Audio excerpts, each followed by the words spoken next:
Hello and welcome back to another episode of Exploring Standards. I am your host, Jess, and I am really excited to be talking to our guest today. We're talking about a hot topic, I'd say, at the moment on this episode, something that I'm sure is on everyone's lips, and it's AI. But more specifically, we are looking at AI and information security. So today I'm joined by Dan. Dan is a GCR consultant and certified lead auditor specializing in ISO 27001 and ISO 42001. Dan likes to help organizations align information security and responsible AI governance. So in our episode today, we're going to look at how these two standards intersect and what businesses need to do to manage them both effectively. Hi, Dan. How are you today? Very well, Jess. How about yourself? Yes, I'm good. Thank you. I'm good. And I'm really excited to get into this because I feel like this is a topic that most people are questioning now. Obviously, with the rise in 42001 and AI, and those who've already had 27001, kind of where these two standards be placed together. But as always, before we get into all that, I do like to give my guests a chance to introduce themselves. So Dan, tell us a bit about yourself.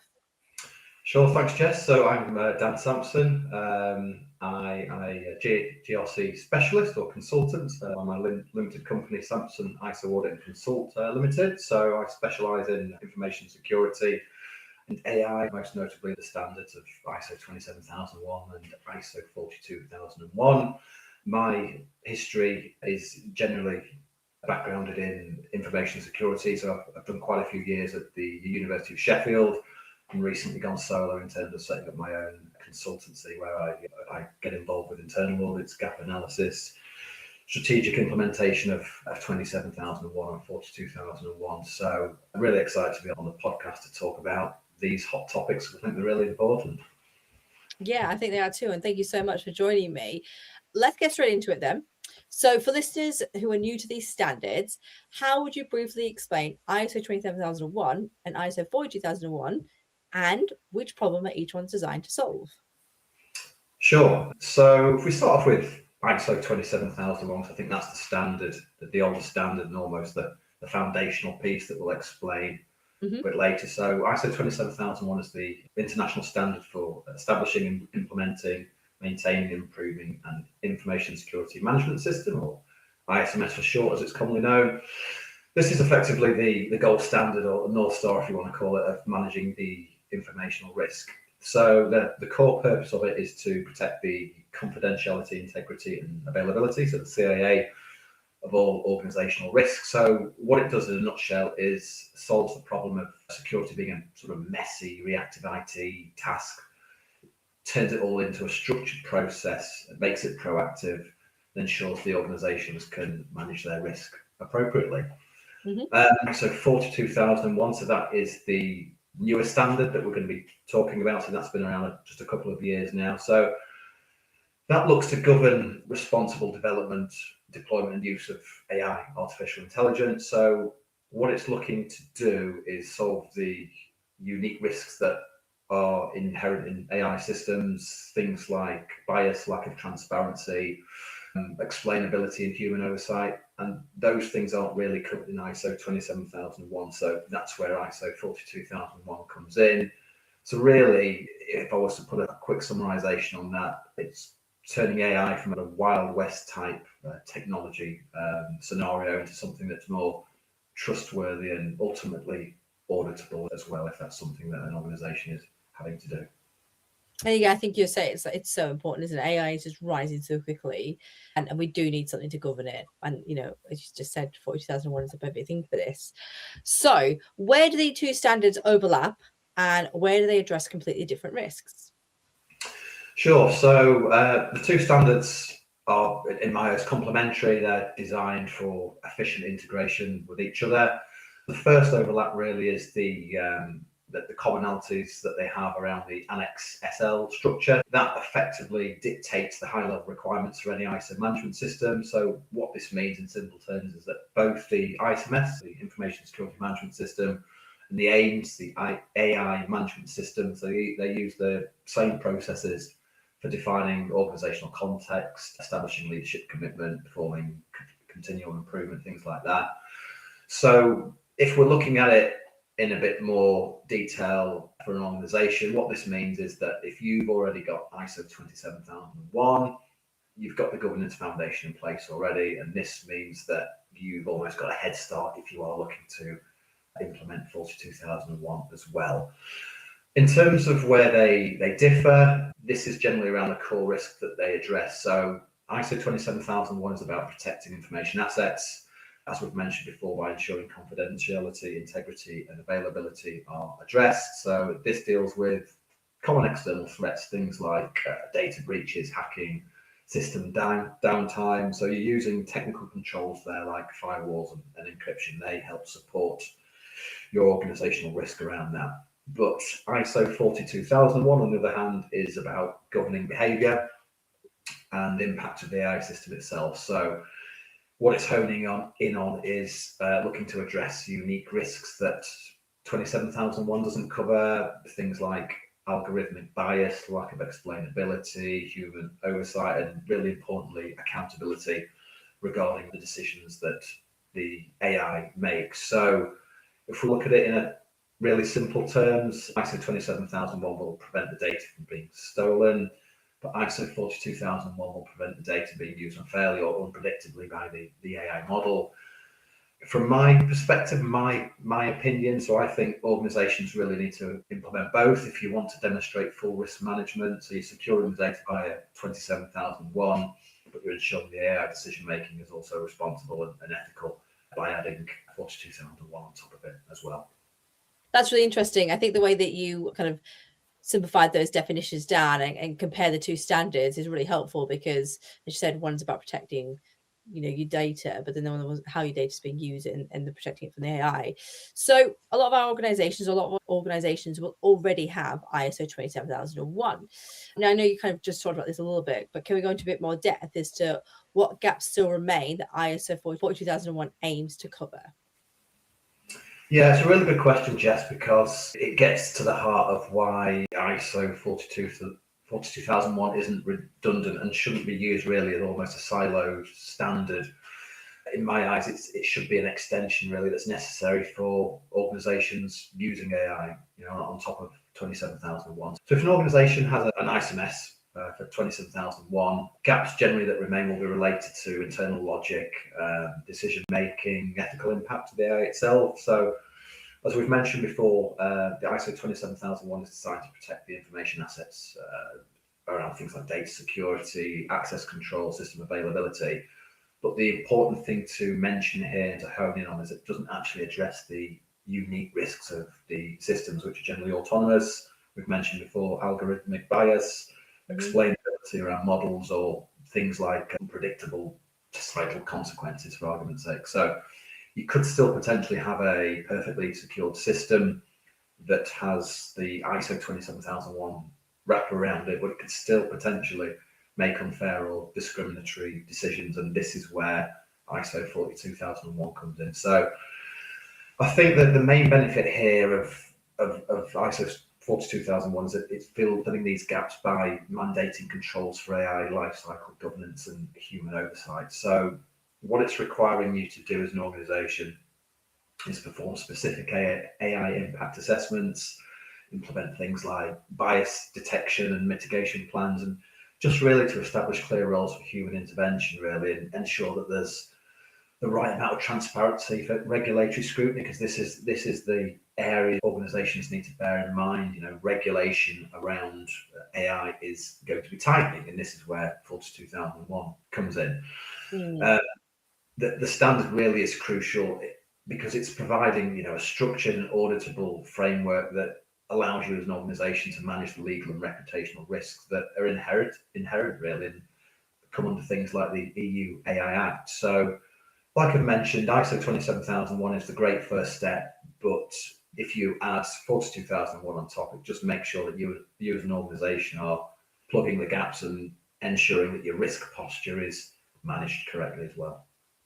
I love that. I think, as you said, there's not many legislations or anything around AI at the moment, but they're going to come, aren't they? Obviously, and I think something we talk a lot about on the podcast is about culture, and that a lot of these standards should be embedded into your culture. And if you start with 42001 now, you're embedding in that culture to make sure that you're doing safe practices with it. On the other side, though, are there situations where ISO 42001 simply isn't necessary if 27001 is already in place?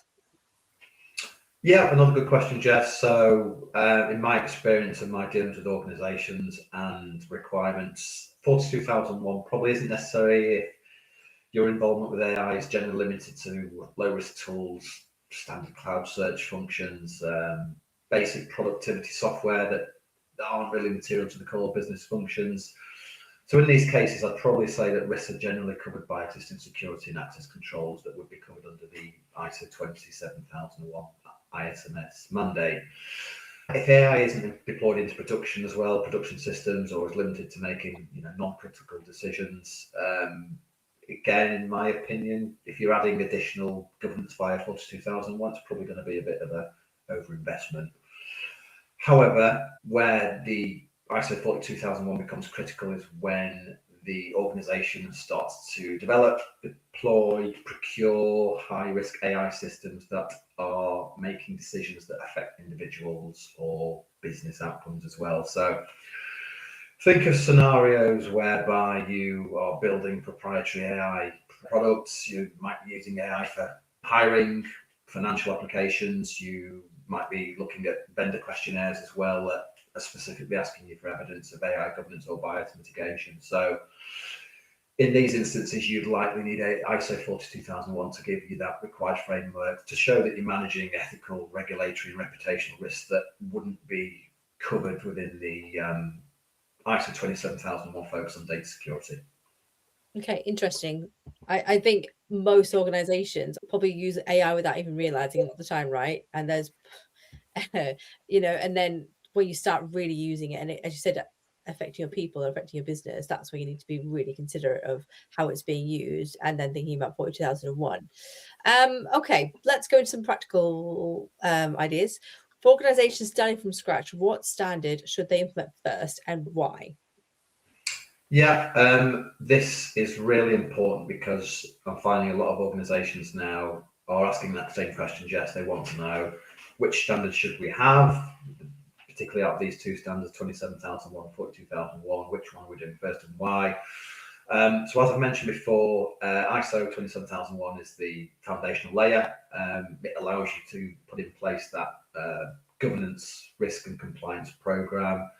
It almost puts the foundations there really, and the reason for that is it's because it's teaching the organization how to structure, manage the risk properly, and establish strong leadership commitment as well, which is required alongside writing policies that can be enforced, and how to run internal audits as well. So I think one of the things that I am really keen on emphasizing is that you can't effectively and responsibly deploy AI systems if you've not got that underlying and secure operational control framework, due to the high risk nature of them as well. So ISO 27001 is giving you your basis, your required security infrastructure, as I mentioned before, access control, data backup, patching, that effectively ISO 42001 relies upon as well. So I think another important point to mention is that if you're implementing ISO 27001 first, it's also guaranteeing maximum efficiency when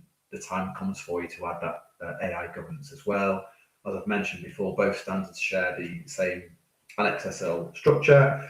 So that means that once the management system framework is built for security, if you're adding AI specific controls as well for 42001, then it becomes a really useful extension of your existing framework rather than duplicating it. Interesting. Obviously efficiency there, you said, and that every organization is looking for efficiency, aren't they? And as you said as well about the Annex XL, it is quite an easy bolt on. So good to start with your foundations, 27001, and then build up from there. What type of companies genuinely benefit from holding both standards? Yeah, again, a really important question that organizations need to know is, again, in my experience, generally companies that are relying or sort of beholden to reputation, revenue, regulatory compliance, and they need to secure both data and govern algorithmic decisions as well. So typically found within sectors where deployment of AI is effectively a core business function and involves pretty high stakes for individuals, large organizations. So you're thinking things like AI native technology companies, SaaS, deep tech, They're reliant on intellectual property, and that's the AI model, because again, they need 27001 to prove the confidentiality of the right IP to investors, and often 42001 as well to prove the ethics and accountability of the product to their enterprise buyers. But on a similar note, we've got types of organizations like fintech, health tech, gov tech companies that handle sensitive data. They make critical decisions. They use dual certification to satisfy their requirements for regulatory bodies, where they also need to demonstrate technical security and responsibility from an algorithmic governance point of view as well. So that's really important. Quite important to mention, the really large enterprises and research institutions as well. They'd also benefit significantly, and probably worth mentioning as well. They are linked to supply chain risk, and they're generally complex within large enterprises and research institutions. So again, they're having to procure AI safely, and they need to provide an independent validation to boards that the internal AI development is secure. And obviously, it needs to be aligned to emerging global AI regulations as well. I think one of the things that I'm keen to talk to clients about and emphasize is that for all of those organizations that we've talked about, holding both standards isn't just something that would differentiate you from a marketing perspective, but it's almost like a comprehensive defense strategy that allows you to transform the compliance into a strategic asset for the organization that allow you to get those high value contracts and ultimately mitigate the regulatory and reputational risk that could come with that. Yeah, I love that. I think, a lot of the clients we have come to us and like, we need this standard, and they for like a tender or something, but actually then they get so many more benefits from it. What are some of the biggest misconceptions you see when people assume 27001 covers AI or vice versa?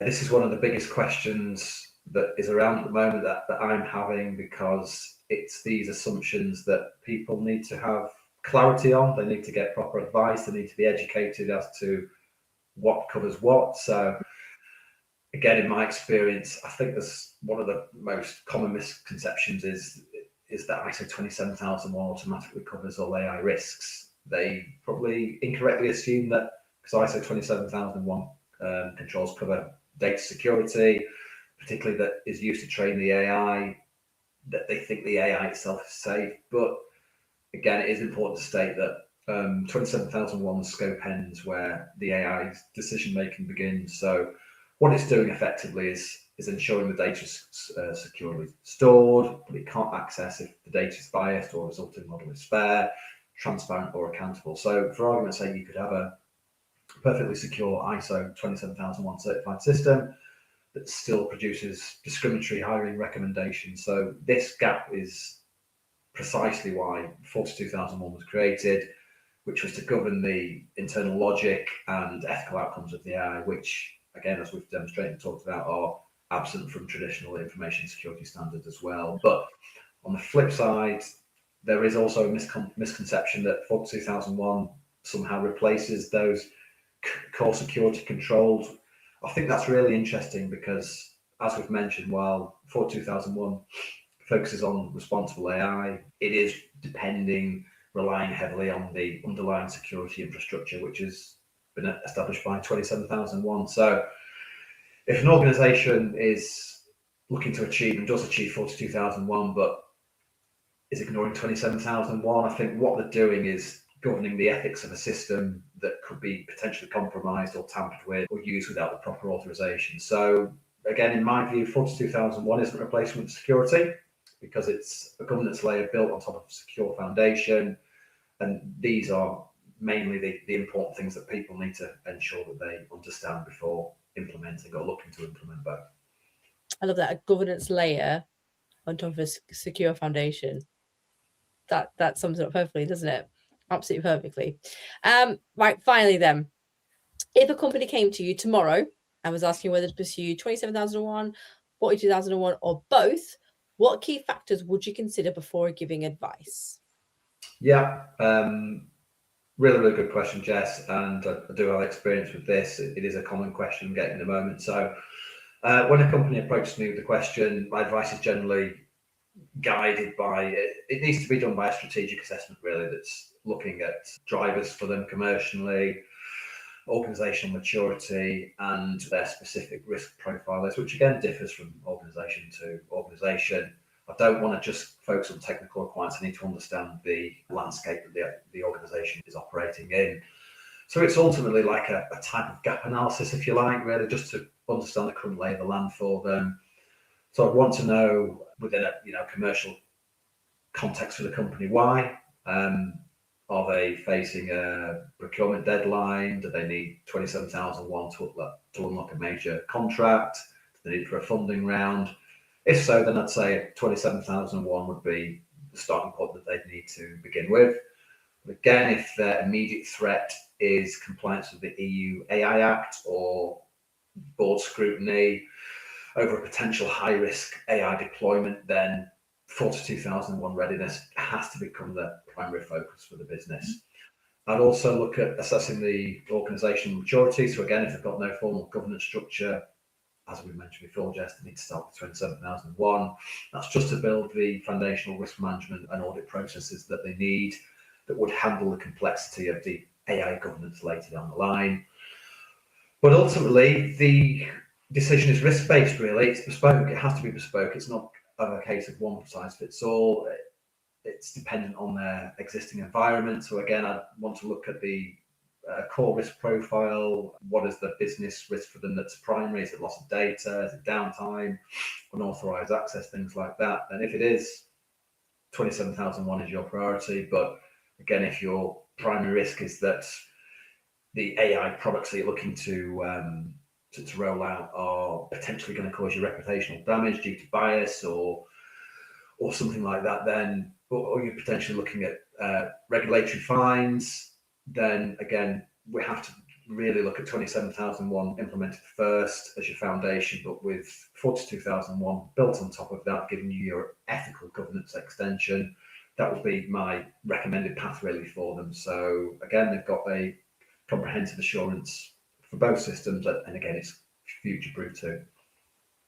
Thank you so much for that. I think this examples kind of really bring out sort of the different options or the different pathways people might be taking.